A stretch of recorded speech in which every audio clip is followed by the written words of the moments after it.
Deci ăștia de la Vodafone sunt printre cei mai mari hoți din România. Vreau să vă zic ce am pățit eu, ca să nu pățiți și dumneavoastră și ca să știți să evitați această companie.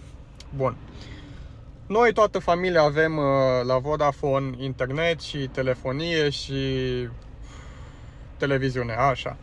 Bun, și bunica, care este clientă la ei de peste 30 de ani, a fost sunată că a câștigat un telefon gratuit datorită faptului că ea este clientă de foarte mult timp la ei.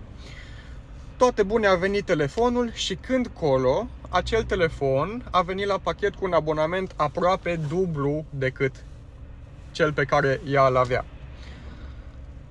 Bunica mea zice că a fost păcălită, că nu i s-a explicat așa sau că nu a înțeles așa în urma apelului primit de la cei de la Vodafone.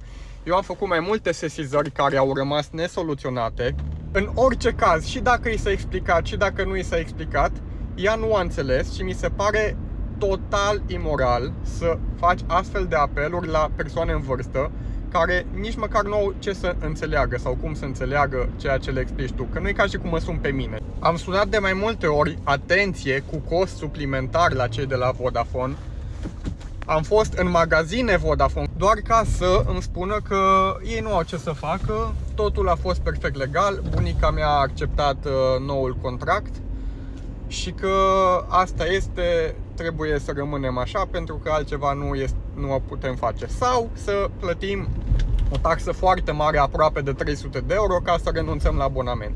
Asta este, mi-am și luat gândul de la bani, cu hoții ăștia n-ai cum să mai rezolvi ceva. Nu fac acest videoclip ca să recuperez banii, o să-i dau eu bunicii, o să-i plătesc eu abonamentul. Fac acest videoclip ca să știe toți românii ce se întâmplă în această companie și ce practici imorale și ilegale folosesc compania Vodafone.